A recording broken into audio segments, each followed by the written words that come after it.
Unless a person has tools to support healing in their lives, painful realities remain hidden in their minds and bodies. I wanted to explore with Richard how these stored realities express. I marveled that people who have no idea that there are tools with which they can unload their burdens survive as long as they do. Richard, I hear loud and clear that you would rather not deal with your pain, but allow me to add another piece to the puzzle. What you hide from yourself is your disease. Now, wait a second. How do you get from stored painful realities to disease? Well, physicists tell us everything is energy. Think of the body as an energy field instead of physical matter. There are two main categories of energy relative to that field.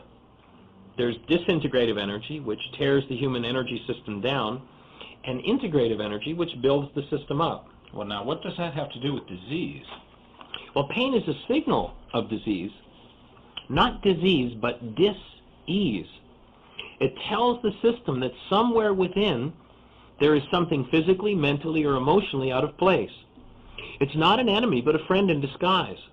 When we don't want to listen to the feedback the system gives us, it gets our attention by yelling, ouch, pain.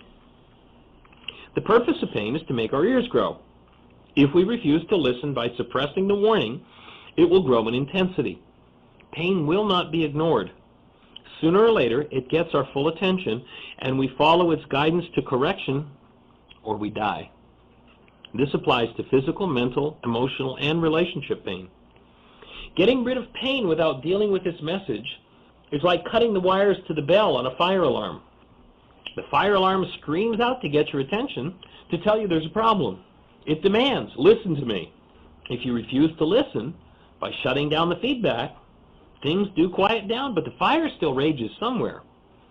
Sooner or later, the fire will break through and make you aware that it is burning. The longer it takes to recognize where the fire is, the more difficult it will probably be to extinguish. Killing the bell certainly has nothing to do with putting the fire out.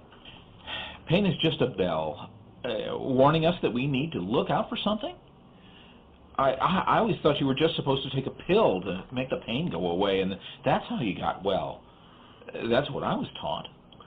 Well, thinking that will sure sell a lot of pills, but shutting down the alarm without dealing with the fire that's burning will lead to total destruction. Obviously, pain held anywhere in tissue does not contribute to the health of that tissue or any part of the system. The only reason for pain, 100% of the time, is the disintegrative energy that invites us to look deeper into ourselves and deal with whatever we've hidden there. Medical research is proving that every cell in the body stores information.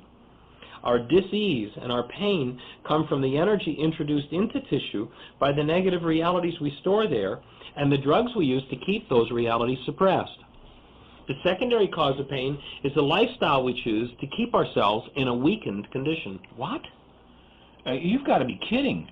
Who'd purposely weaken themselves? Think about it, Richard.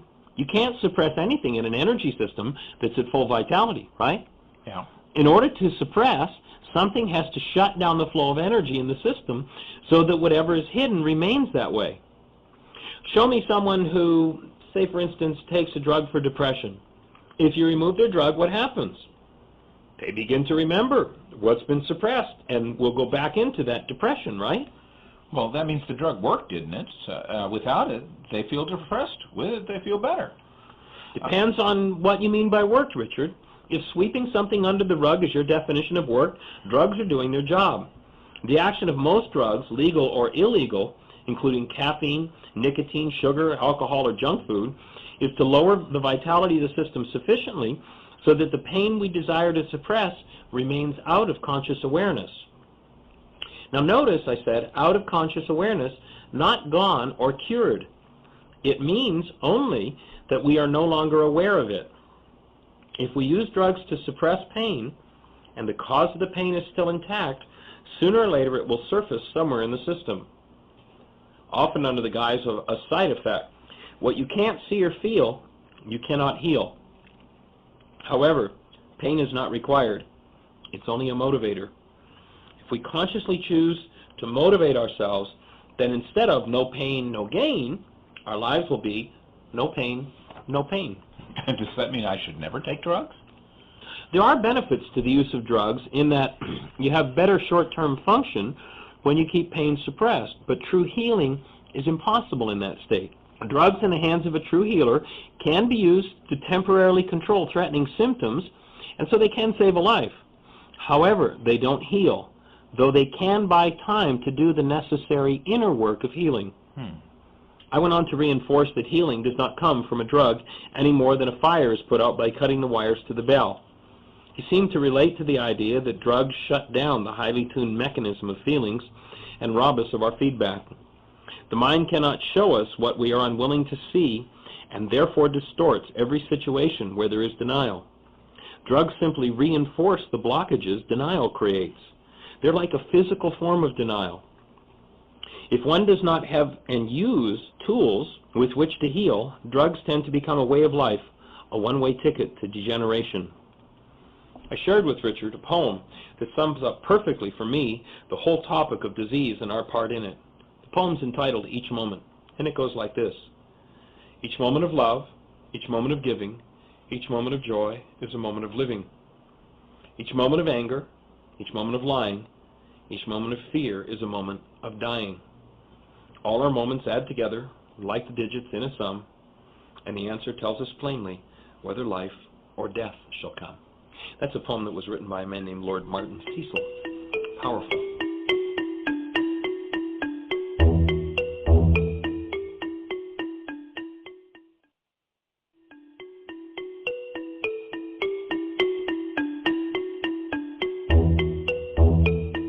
Richard was grasping the concept that reality is the output of the human mind, not what is going on in the world, which is actuality.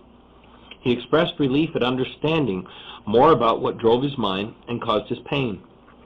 He explained it had never occurred to him that what showed up in his mind, his reality, could possibly be different from what happened in the world, actuality. He acknowledged that he lived totally unaware that denial could distort the realities in the mind so completely.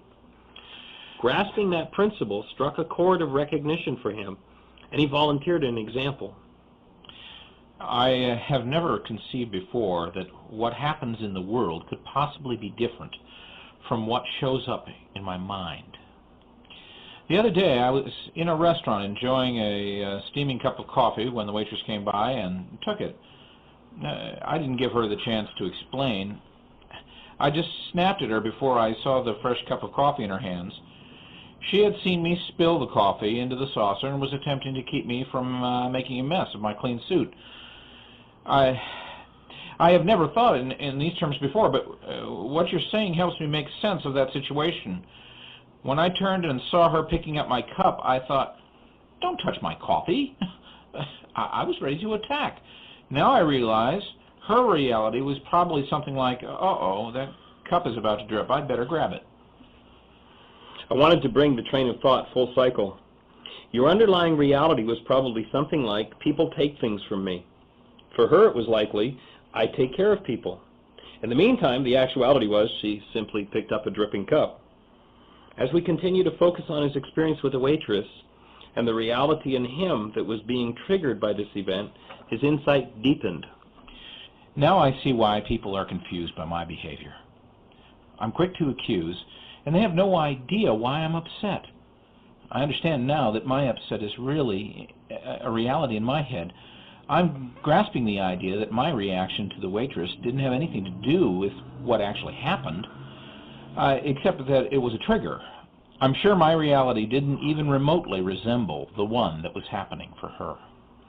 This initial insight provided Richard with a new perspective on actuality, his own and others' internal reality structures, and his responsibility for his life. He had understood the concept of a trigger and was delighted. I feel great. Good work, Richard. It's exciting to see through new eyes, isn't it?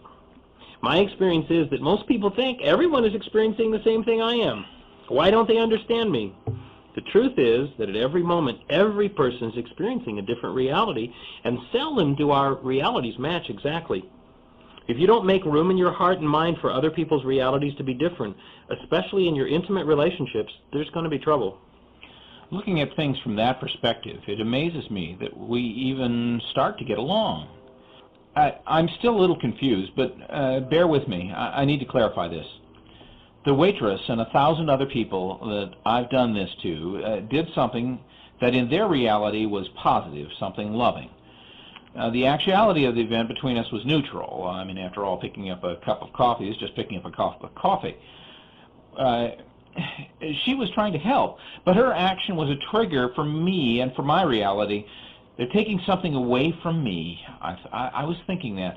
I attacked her to protect myself from losing something, a reality that was happening only in my own head. Richard became quiet and all animation disappeared. Tears rolled down his reddened face and he could hardly speak. What's happening, Richard? I'm realizing this happened all the time between my mother and me.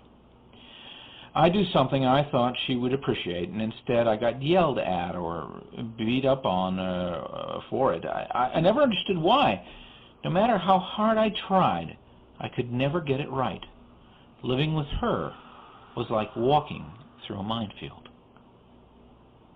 Several still moments passed before Richard spoke again. I wonder how many people I have destroyed with the same behavior.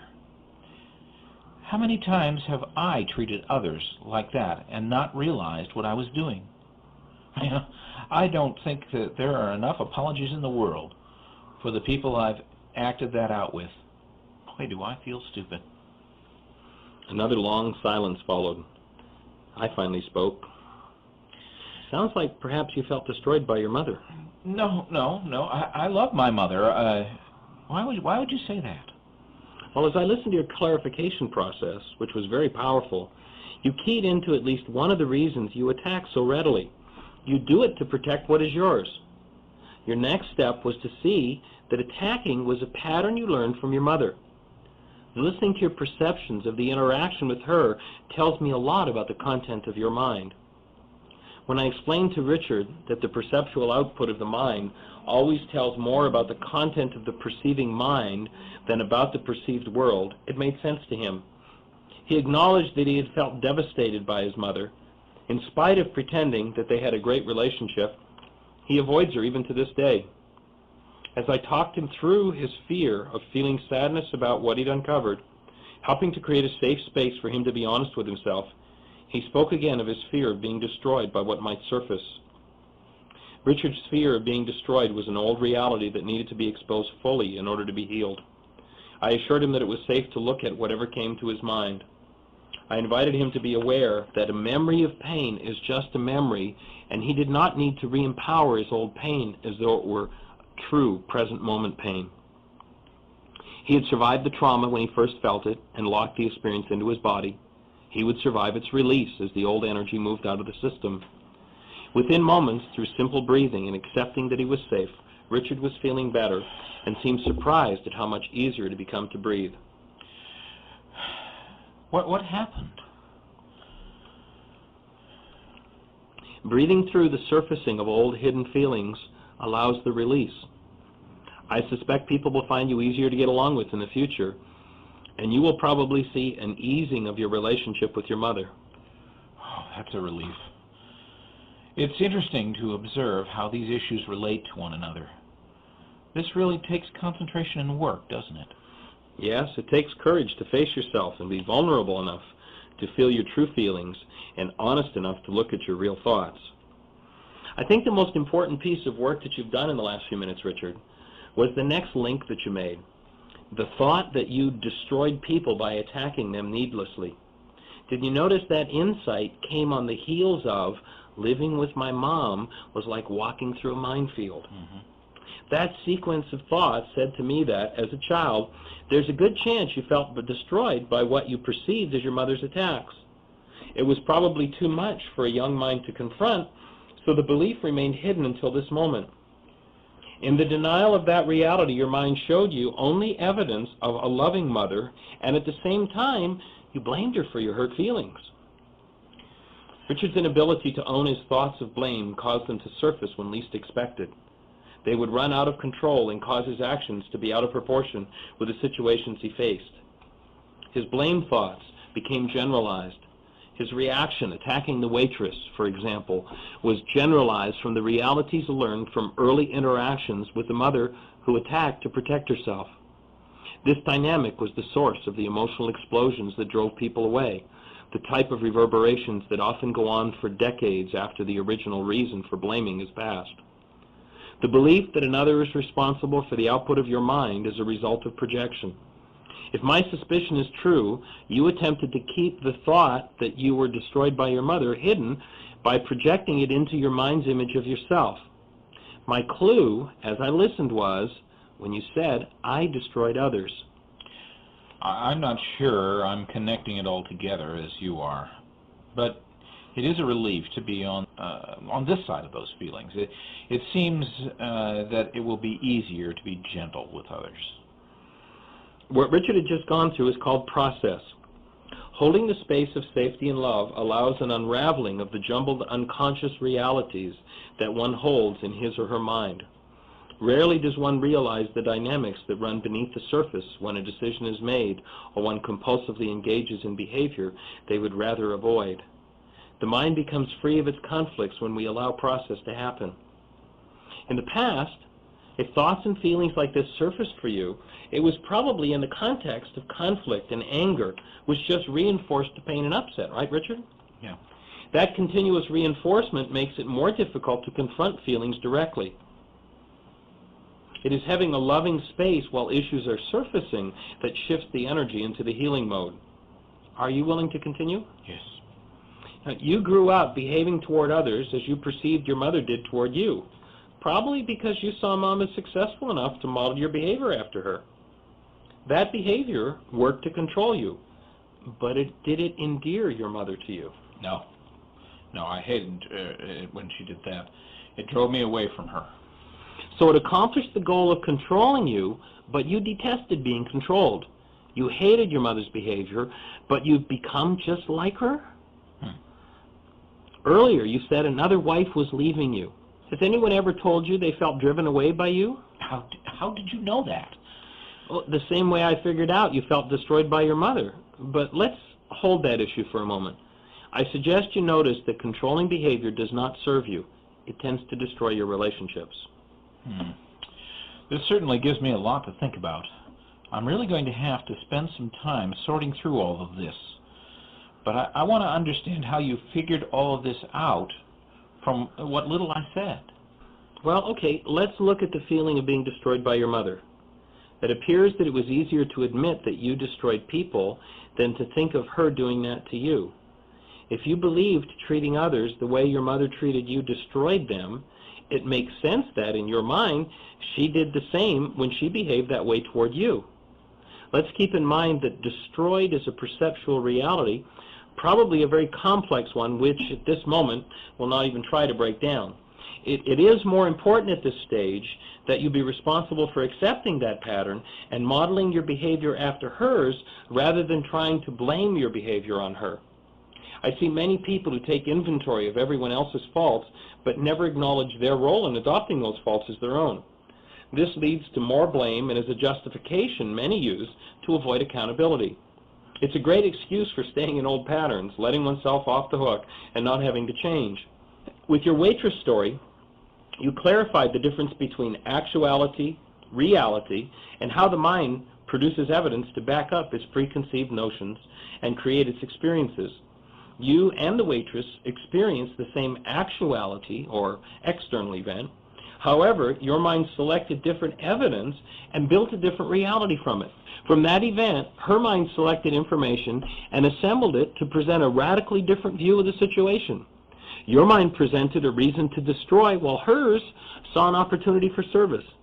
Notice how each of your individual mindsets led to divergent realities and experiences.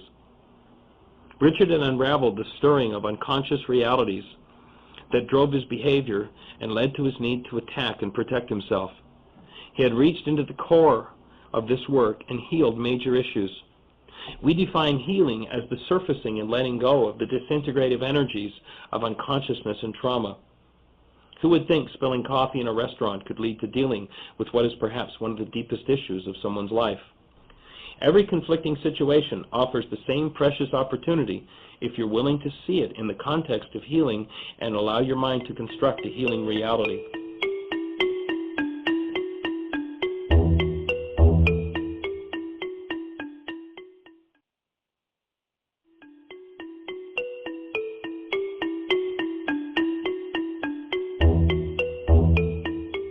We went on in our discussion exploring the evidential mind. Richard experienced his relationships with almost everyone as unpredictable and threatening to his power. Why is it others make us feel what we don't want to feel? The mind can only give you information supported by your internal reality structure. If your core belief is, I'm powerless and get attacked by women, your mind must process your experiences with women in a way that matches that reality. Any information not in sync with that belief is blocked. We discussed the idea that the mind is an evidential device and can access only the information one is willing to see. It then uses that information for building its realities, which are the mind's picture of actuality. When truthful information is blocked, it is impossible to build an accurate reality. If truth is not allowed, the mind cannot reflect truth. Richard, when you deny involvement in what happens, in effect, you instruct your mind to hide information relating to your responsibility in that event. The mind does not show you realities contrary to what it believes, because data inconsistent with its deeply held opinions is blocked or gated out. The mind has no choice when denied access to information or providing uncalled for data. It sees things that didn't happen if a belief that is different from actuality is triggered. When a belief is resonated by an event in the world, the brain cells that hold that belief will fill in data that is not present in the actuality. The data filled in will show up in the mind's reality as if it were part of the actual external event.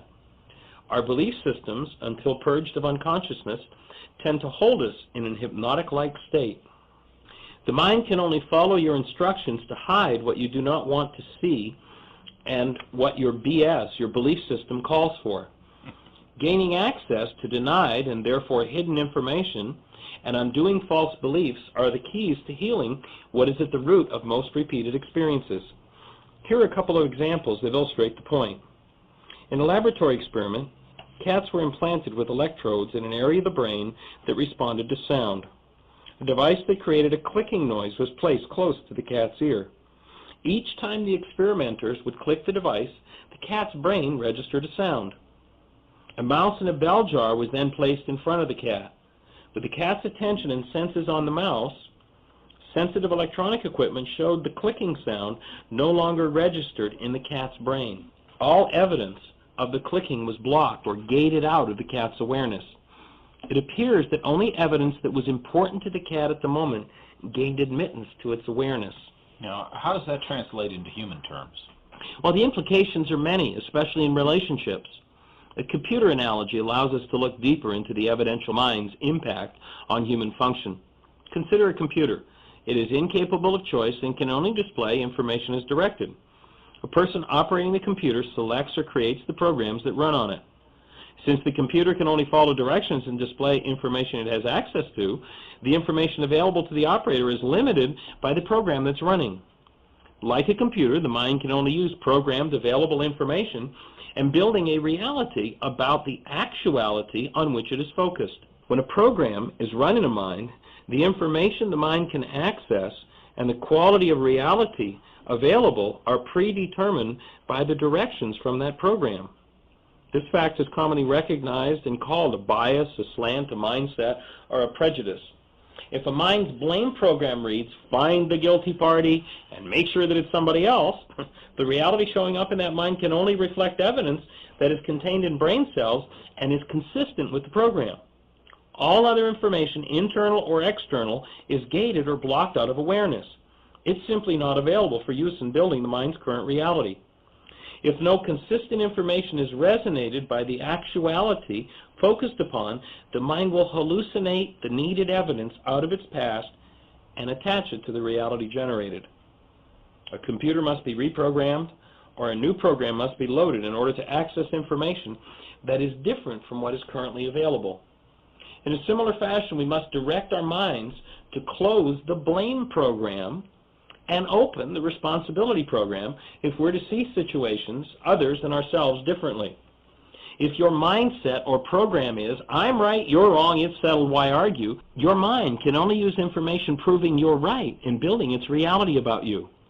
It can only use information that proves another's error to build a reality about them. Any bias renders the mind incapable of providing accurate information about the actual world. I explained to Richard that my conclusion from these ideas and from my observation of human behavior is that the mind only permits into awareness information that supports its goals and prejudices. All other information is hidden. If we hold an emotionally charged goal of being right, the mind withholds all evidence that would show the truth of a situation, that we've made a mistake. The errors we refuse to acknowledge in ourselves, we blame on others. Blaming someone else for what goes on in our minds and using our hidden information to build our mind's image of them and the externalization of that internal process is the main block to healing. Once we project and attempt to place outside of ourselves what is internal, we cut ourselves off from forgiving what is hidden. I know I project because I do experience identical realities repeatedly. I'm grasping that those scenarios are coming from my own mind, but I don't understand how that interrupts healing. How does projection work in relationships?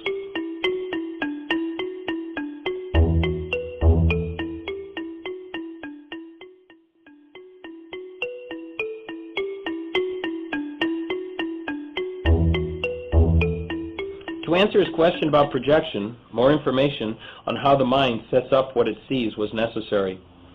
Once its reality is structured, the mind tends to see only in terms of its own contents and pre-programmed filters. It tends to place the meanings it contains on anything similar to its past. To a hammer, the whole world looks like a nail. I then drew a picture on a piece of paper that resembled a house and asked the question, what is this, Richard? Well, it's a house, of course. Well, the truth is, it's just lines on a piece of paper. Oh. A man from the jungle who'd lived in nothing but caves would not look at those lines and say, oh, that's a house, and it has smoke coming out of the chimney. He does not have that meaning, that reality stored in his mind. He has no brain cells that contain that information. For him, there is no house in the lines on the page. House is a reality contained in and externalized by the mind of the observer, and only an observer with a house in their past would call the lines on the page a house. You mean that there's nothing out there, that it's all in my mind? No. The lines on the page are there. The external world exists. The point I'm making is that until we become aware, the objective world is just a framework which triggers what we filed away in our minds. Projection is a totally internal process and is a product of the mind using energies from the past triggered into activity to build a reality. The brain's graven image of that trigger. Our projections are false images which, when they are about someone or something else, are then externalized. Externalization is the pretense that an image into which we have projected, the false image engraved in our minds by the past, is outside of us, and they are the cause of our pain. Any reality or image we hold in our minds and believe belongs to the outside world is an externalization of that reality. Let's look at a simplistic example. Imagine a child whose home life was miserable, and, a life of really severe abuse. If he sees the house, the lines on the page, what might happen? His blood pressure might rise, his eyes will probably bulge slightly, he might be preparing to run. He's given the lines a meaning from his past, a meaning contained in his mind. He then thinks, by externalizing that image and meaning, that the source of his pain is outside of him, that it belongs to the lines on the page. By that action, he's cut off from resolving his pain. Another child who loved lying on the couch in front of the fireplace while mom or dad rubbed his or her back sees the lines on the page. Images of wonderful food and family events might be triggered, and she projects the meaning her mind contains on the identical framework. Her mind does not generate a reason to run, though if she externalizes, she might think the lines on the page are the source of her pleasure.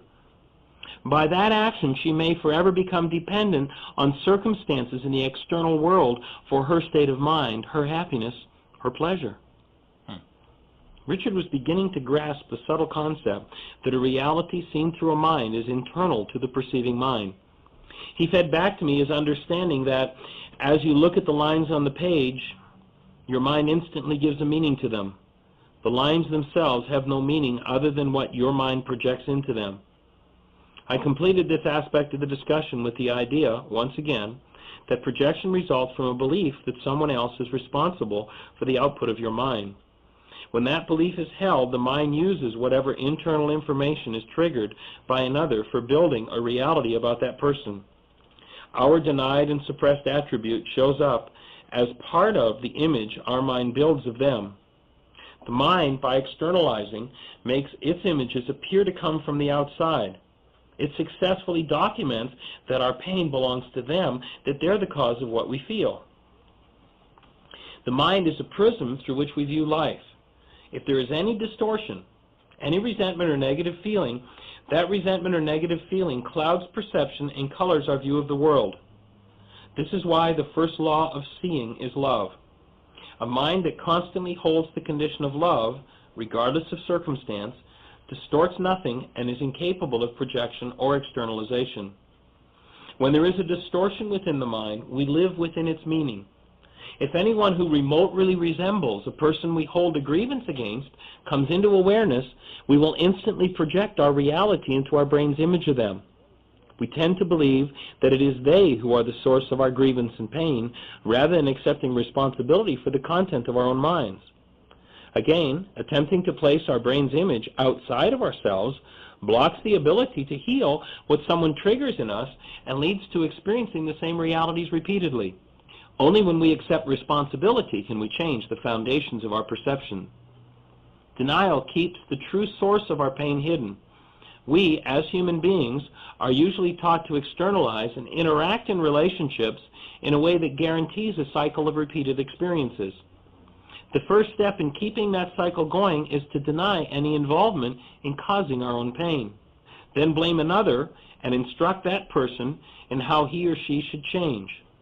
If they refuse, we are taught to punish them to force change. If punishment doesn't work, we often leave or throw them out of our lives. In doing this, our painful reality is left fully intact, though it is now hidden again. This formula comes with a guarantee. If you use it, you can rest assured that someone who knows exactly how to access and show you the hidden parts of your mind will soon be knocking on your door again. It is interesting to note that we project and externalize our internal images to avoid pain, and by doing so lock inside ourselves the very thing we're attempting to avoid. This, I think, is a good definition of insanity. If I understand correctly, by blaming you, I expect you to be responsible for the reality, even though it all comes from inside my own mind. If I try to control you through punishment, I'm kidding myself into believing that by changing you, I will never be forced to experience my pain again. Is that what you're saying? Yes. Changing someone else cannot change your reality. Only you can initiate and carry out that process. Only you can change what's in your mind.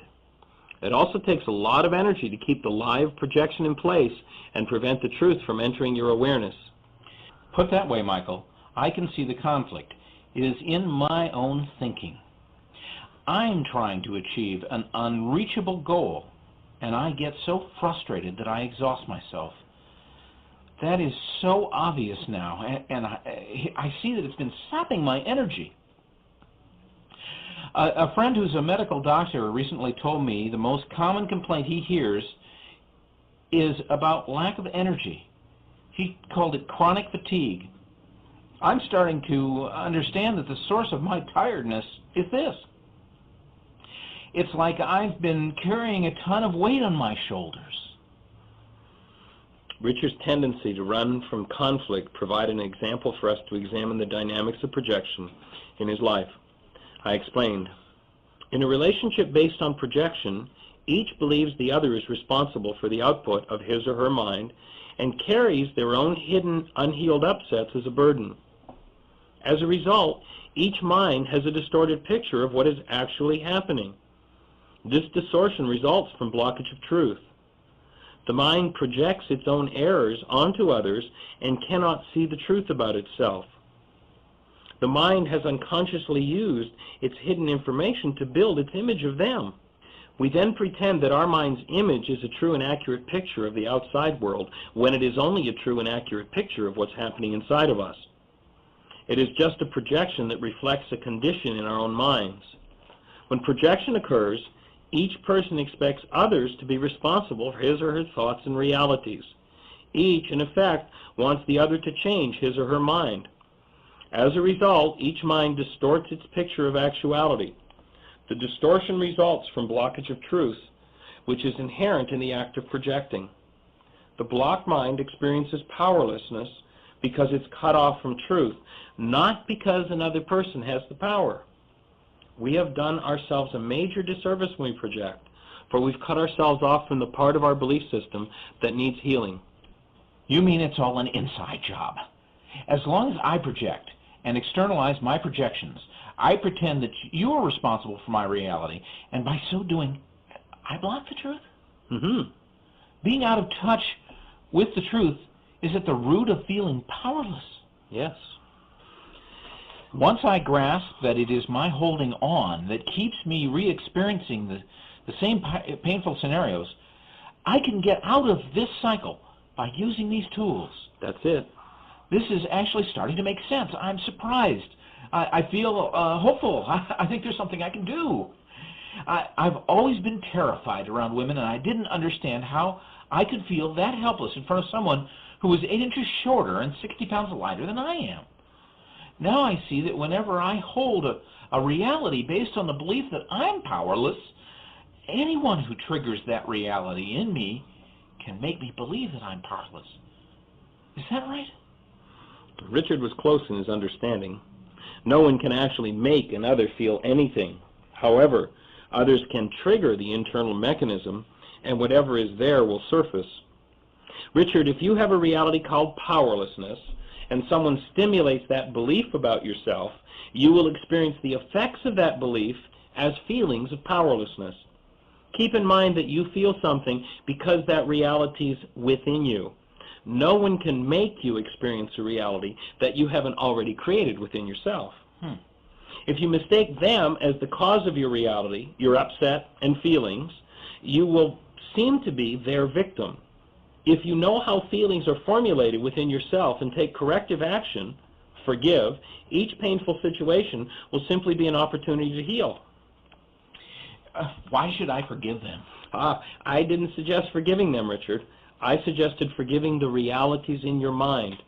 True forgiveness does not mean letting someone else off the hook. You can't forgive anyone for anything.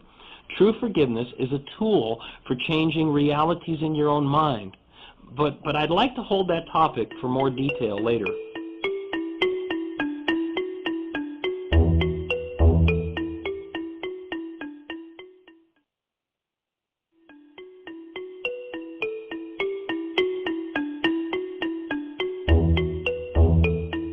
Richard, some of the ideas in this work are difficult to accept at first because the brain cells must be built to even see them. Have you noticed how much we resist being made aware of the truth of things we'd rather hide from ourselves? Most people have had experience of trying to point out what someone didn't want to hear. I like to call the dynamic of hiding information from ourselves blockage of truth, lockage on error. This condition results in a total lock on one's own projection, externalization process, and an inability to see anything but error until the internal process of forgiveness occurs. Have you noticed how difficult it is for a person in denial to see what to others is so obvious? If you pretend your life is the responsibility of others and that you have nothing to do with creating the painful emotions and the repetitious conflicts in your life, you tell yourself a disempowering lie, and in so doing, hide the truth from yourself. Many things influence our view of life and relationships, often without our awareness. Family patterns, parental messages, blame, projection, old behavior patterns, blockage of truth, and false forgiveness all play their part in how we interact with each other. Relationships don't die. They are killed by unconsciously driven behaviors. Since most people blame others for what happens to them, they quote-unquote forgive by letting others off the hook. Notice how predictable the results are when people act out their old patterns, refuse to look at themselves responsibly, and think they are forgiving. Well, what if I need to be forgiven for something I've done? Well, Richard, we've been taught an error about forgiveness. The act you are asking about is called pardoning. If you've made an error and wish to be excused for it, you have need of pardon, not forgiveness. Until we learn the true meaning of forgiveness, we substitute pardoning and think that forgiveness has occurred. The act of pardoning does nothing to change the internal reality structure of the person doing the pardoning. It leaves the painful internal reality in place, ready to be triggered again. It also means that the person who is pardoning will usually try to gain control of those pardoned so they will not trigger the pain again. When people forgive each other, using the misunderstood form of forgiveness, they let each other off the hook. Then each mind still has its invisible blockages and painful realities. The only way that what has been blocked in a mind becomes visible is as pain and upset projected into that mind's image of others. Each mind then keeps its distance, viewing the other as the source of pain. Each tends to avoid a real relationship with them because they fear their internalized pain will be triggered again. The more often either of them quote-unquote forgives the other in this erroneous sense, the more likely they are to think of them as the problem, and the more separation they will create. Richard was agitated at being challenged again with the idea that he caused his own pain. He proceeded to read me the riot act. Well, that's the way it is. Other people have always been the cause of almost every problem. If only they would think and act logically. I suppose thinking logically means thinking like you do? Oh. That reminds me of the old definition of a genius, someone who agrees with me. Thinking someone else is to blame is a good defense, Richard, but remember, you're the only one who's been there every time. You're the common link in every event. I went on to refresh Richard's memory, something we all need from time to time. Whether or not we're aware of it, whether or not we choose responsibility, we are involved in setting up everything that happens to us. We are creative beings. This work is based on responsibility, and it is your hostility that needs healing. You just torture yourself, give away your power, and make healing impossible by projection and externalization, and holding on to blame. The tendency then is to want to get even with them for what you have done to yourself. A total waste of time, energy, and life. Okay. I've been there every time. I know this is something that I need to work through, and I will. Do you have any coffee? Oh, and I need a cigarette, too. Well, Richard, you're holding your breath. When denial, projection, externalization, and holding your breath don't keep the truth hidden, and the drug hostility is confronted and made illogical, as we've just done, the mind prompts us to turn to some other form of suppression. Notice your stress levels elevating because you're confronting something painful, your responsibility and your belief in victimhood. I suggest that caffeine and nicotine are ways you suppress your feelings. If you use those drugs to relieve stress and block truth, chances are you're addicted to them. The effect of drugs is to assist you in hiding from the truth by keeping your projections and locking on to error, actions that seem to protect you from your pain. In truth, drugs function as anesthetics, distorting the mind's output and disguising your pain while destroying your body. Well, I've heard that caffeine is hard on the pancreas and the adrenals, and that smoking contributes to disease processes, but I'm sure that medical research will solve that problem. I've smoked for years and it hasn't hurt me. I really didn't bother to point out his hacking cough and his shortness of breath. In the ancient Aramaic, there was a statement that went something like, "Where your treasure is, there will your heart be also." That idea means that we will form cunning defenses and protective mechanisms that shield from the conscious mind the results of whatever we've decided to do, especially if our behavior is self-destructive. A clue that a self-destructive behavior is our treasure is that we defend it though it is harmful to ourselves or others. When you're out of harmony with the lawful, orderly process of life, and as a result, a behavior is producing disease, Richard, I suggest you do whatever is required to change it and stop looking for ways to defend it. I express my amazement at how people engage in behavior proven to be destructive and defend their right to do that behavior while insisting that doctors or government find a cure for them. Notice, for instance, how many people drink to excess on a daily basis and keep searching for a way to cure their hangovers. The cure is simple. Stop the behavior. Don't drink. The problem with that solution for the average person is that with the defense mechanism out of the way, they will have to confront and deal with their treasure. I've just challenged your treasure, your belief in victimhood and blame, and I invite you to notice that the next level of your defense mechanism is now in view. The need to protect yourself from feeling the pain of being responsible for your victimhood and blame thoughts, I suspect, is behind your holding your breath and your desire for the drugs, coffee, and nicotine. Owning up to responsibility for what happens in your life gives you back your power. It is a healing action.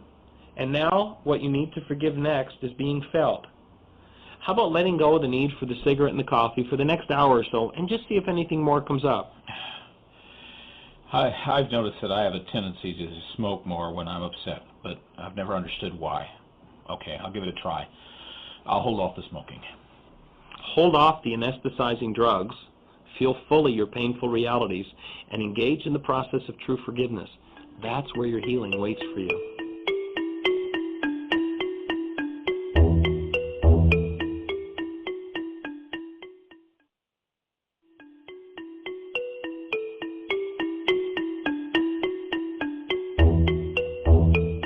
Most people, once they have clarity about the cause of the pain in their lives, are excited and eager to go to work on taking care of issues which need to be resolved. Richard was the exception. When I spoke again of true forgiveness being the solution, he went ballistic. Forgiveness. Now, come on. I've been listening to you about your explanations, but I've tried forgiveness. It changes nothing. Take another deep breath, Richard. Remember I spoke of letting go of the dialogue in your head? I invite you to listen to my words, not your past realities about forgiveness and the negative associations you've made. The way forgiveness is commonly taught is only a shadow of its true meaning and function. In this culture, we've generally accepted a substitute for true forgiveness. Due to our own ignorance, we bought into the common belief that forgiveness means letting them off the hook for the terrible things they've done to us. This is a Greek concept. It comes from a mindset that externalized everything and attributed cause to the outside world. This is not how true forgiveness was originally presented, and not even close to the original Aramaic concept. Engaging in true forgiveness is required to heal. I personally believe that human beings and even civilizations cannot survive long-term without it. Observe the direction our culture has been moving, and I think you'll see what I mean. Now, you've mentioned Aramaic several times. Does that have something to do with religion? If so, I'm really not interested in hearing about it.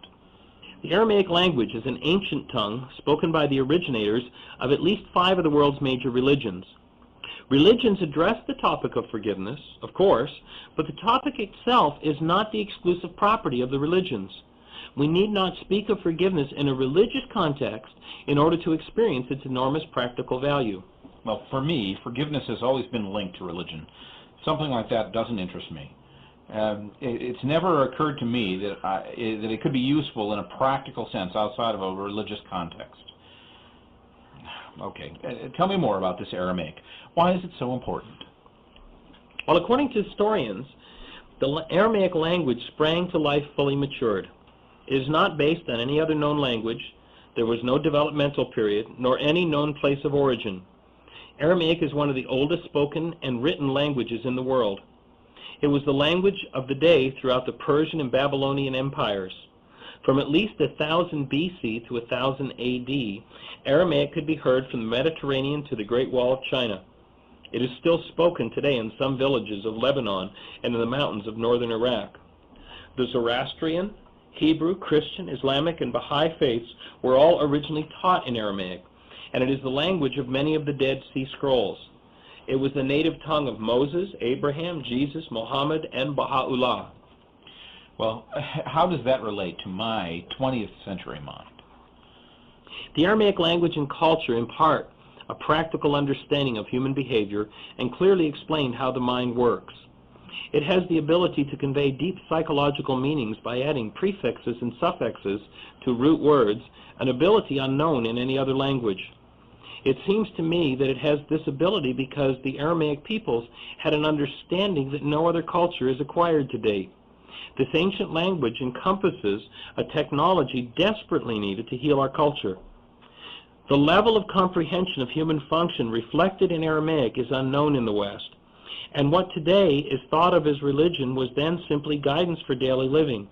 It taught people how to best handle their family lives, relationships, sexuality, business, taxes, legal matters, land, crops, inheritance, and finances. Unfortunately, its advice has been, for the most part, ignored and thought of as antiquated by the modern mind.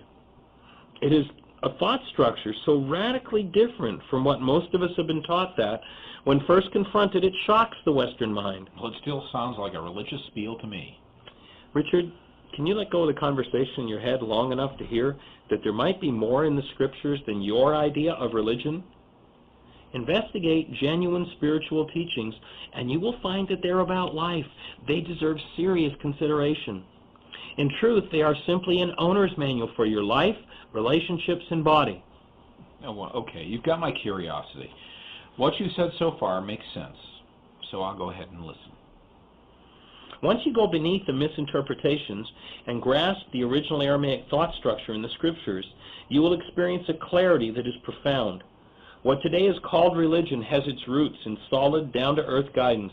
The original intention of religion was to create a community where it was safe and nurturing to live differently than the insanity we humans have created in the world. A community that taught people how life worked and instructed people how to achieve the best life had to offer, and processed them through the world's insanity. Many religions still hold fast to this as their goal.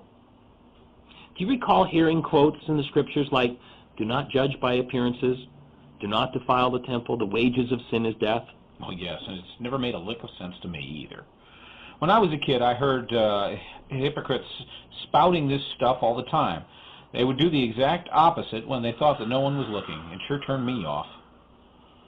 I hear that it was confusing to see people not walking their talk. With the amount of energy and resistance you have around this conversation, I suspect you were abused due to their hypocrisy, were you? My folks talked about love and honesty at church, but they beat me up, verbally and physically. They did that at home. If I spoke up or asked why they acted so differently in public, why, the beatings doubled. I had to lie to keep the family secrets. I had to be dishonest in order to make it look like everything was okay, or I'd be punished. Keeping up with appearances was demanded of me. It was pretty crazy. While I was being lectured to on the value of telling the truth, I was required to live a lie. I saw hypocrisy in the minister and the deacons, lots of people. They were always telling me I was a sinner, and that was painful. Take a breath, Richard.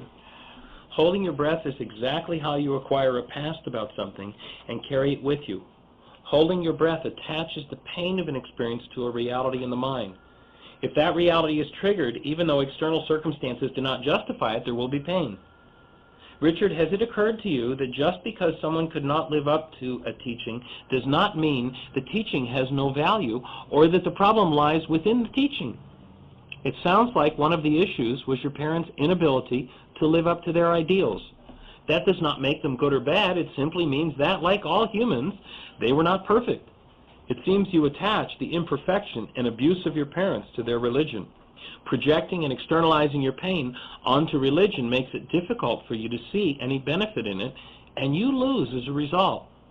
I've seen many who simultaneously abandon their relationship with their parents and their spiritual support systems in this fashion. I guess my parents have the right to be human, too. Perhaps I'm expecting too much of them. I can see they were just trying and doing the best that they could. I feel relieved in just knowing that. That insight is a result of forgiveness. It's a small but significant example of how forgiveness works. What do you mean? Well, in your mind you had a reality, a file, so to speak, called "My parent or parents should have been perfect." According to your perception, they weren't, and you attached the pain, abuse, and resentment you experienced with them to your mind's file on parents. Whenever the reality parent was triggered, your perception of them, or yourself, as a parent was clouded by the complex of thoughts and feelings in that file. In Aramaic, forgive means to cancel. The minute you loosened your grip on your need for them to be perfect, in effect, you canceled your need for that perfection. The result of that action is your parent file opened, and the abuse, pain, and resentment it contained began to release. This is true forgiveness in Aramaic, certainly a radically different action than letting them off the hook. As the cloud over your perception of them lifted, a painful reality was in process of being forgiven, and you can now see them more realistically. I'm not sure I've heard everything you just said, but I sure feel relieved. You're not the only one who will experience relief, Richard. This release will impact not only your mother and father, but due to the new clarity in your parent file, your capacity to parent will also be enhanced. Notice your parents were not involved in this process, and neither they nor the actualities of the past have changed. Yet you feel better. You are always in charge of your feelings, and no change is required of anyone but you in order for you to heal. Our natural state is happiness. The human being is designed to feel good. Just observe the ease and happiness of a child before it is impacted by our cultural insanities. You said that the release process began, Michael. Does that mean that it's not complete? Will I have to go through more of this pain? Healing is not an event, it's a process. It takes time and happens in stages. You will tend to experience your process as painful as long as you resist it and want to hold on. Well, how long will it take? As long as it takes.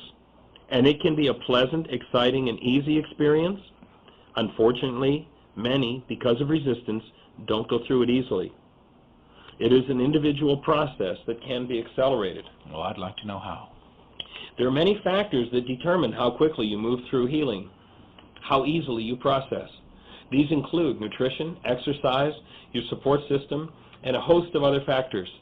The best way I know to accelerate healing is to apply what I call cosmic grease. It is the willingness to tell the truth and embrace with love what you find inside. It speeds process immeasurably. Repeatedly hiding your truth in relationship causes the resentment that eats away goodwill. Unspoken and unacknowledged realities become attached to the mind's images of others and eventually turn to anger, resentment, and hatred. I've heard of changing the past. Is that what I've just done? Your forgiveness did not change the past, but it changed the reality in your mind about the past. You released some of the old unspoken realities that, until now, were attached to your brain's image of your parents.